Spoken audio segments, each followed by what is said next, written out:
எப்பயுமே மரியாதையை எதிர்பார்க்கக்கூடிய கும்பராசி நேயர்களுக்கு இந்த வருஷம் ரொம்ப சிறப்பான வருஷம்தான். அதில் இந்த வருஷம் நீங்கள் கொஞ்சம் சிக்கனமாக இருக்க வேண்டிய காலகட்டம். ராகு கேது பெயர்ச்சிக்கு அப்புறமும் கூட நீங்கள் ஒரு இடத்துல புதுசாக இன்வெஸ்ட்மெண்ட் பண்ண போகிறேன் அப்படின்னா ரொம்ப கேர்ஃபுல்லாக பண்ணணும்.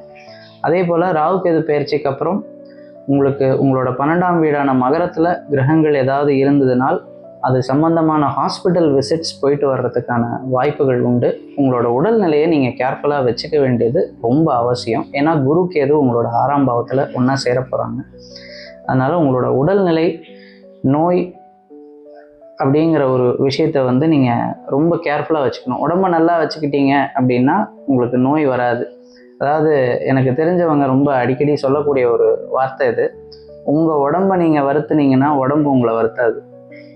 அந்த மாதிரி நீங்கள் கூடுமான மட்டும் எவ்வளோக்கு எவ்வளோ உடற்பயிற்சிகள்லாம் செய்கிறீங்களோ அவ்வளோ நல்லது. இந்த காலகட்டம் கும்பராசிக்காரங்களுக்கு கும்பகோணம் பக்கத்தில் இருக்கக்கூடிய திருநாகேஸ்வரம் போயிட்டு வரலாம். அதே போல் திருபுவனத்தில் சரபேஸ்வரர் இருக்கார், அவரையும் நீங்கள் போய் தரிசிச்சுட்டு வர்றது ரொம்ப நல்லது. உங்கள் வீட்டு பக்கத்துலேயே அம்மன் கோவில் இருந்ததுன்னா, அது எந்த அம்மனாக இருந்தாலும் சரி, அங்காள பரமேஸ்வரி அம்மனாக இருக்கட்டும், ஒரு முத்துமாரி அம்மனாக இருக்கட்டும், இல்லை இந்த சப்தகன்னி அம்மன், இந்த மாதிரியான அம்மன் கோயில்கள் எதுவாக இருந்தாலும் அந்த கோயிலில் பாலபிஷேகத்துக்கு நீங்கள் செவ்வாய் இல்லைன்னா சனிக்கிழமை இது 2த்துல நீங்கள் செய்யலாம். ரொம்ப விசேஷமான பலன்களை தரும். வாழ்வியல் பரிகாரம் அப்படின்னு பார்க்கும் பொழுது கும்பத்துக்கு பார்த்தீங்கன்னா ராகு அதுலேயே பயணிச்சிட்டு இருக்கார்.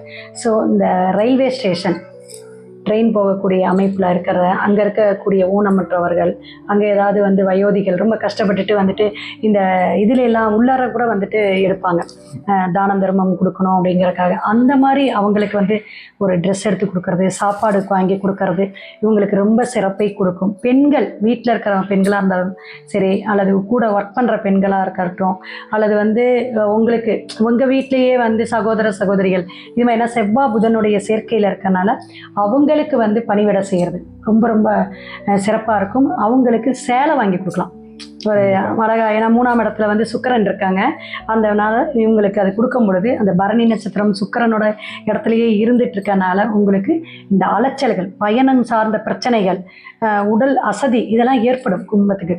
இதெல்லாம் உங்களுக்கு சிறப்பாக இருக்கும். அதே மாதிரி இதில் முக்கியமான விஷயம் நான் சொல்ல வந்தது, கும்பத்துக்கு இப்போ 2ஆம் இடத்துல தான் சனி சஞ்சாரம் பண்ணிட்டு இருக்கேன். இப்போ 2ஆம் இடத்துல சனி இருக்கும்பொழுது உடல் ஊனமுற்றவங்களை எக்காரணம் கொண்டும் கிண்டல் பண்ணி பேசாதீங்க. அது எப்பயுமே உங்களோட ராசிக்கு அது நல்லது கிடையாது. ஏன்னா உங்கள் ராசிநாதனே சனி தான். ஆனால் 2ல் இருக்கிற காலகட்டங்களில் அவமானம்னு மட்டும் எடுக்காமல் குடும்பம் அமையக்கூடிய வாய்ப்பும் இந்த 2ஆம் இடம் தரும். குடும்பம், பொருளாதாரம் இது அத்தனையுமே உயர்த்தி கொடுக்கக்கூடிய காலகட்டம் இது. அதனால் உங்களுக்கு வர வேண்டிய விஷயங்களை உங்கள் வாயால் நீங்களே கெடுத்துக்காதீங்க. நல்லபடியாக என்னென்ன உடற்பயிற்சி செய்யணுமோ, என்னென்ன வாங்கணுமோ, நல்ல விஷயங்கள் என்னென்ன செய்யணுமோ அதை செஞ்சீங்கனாலே இந்த வருஷம் உங்களுக்கு ரொம்ப சிறப்பாக இருக்கும். வாழ்த்துக்கள்.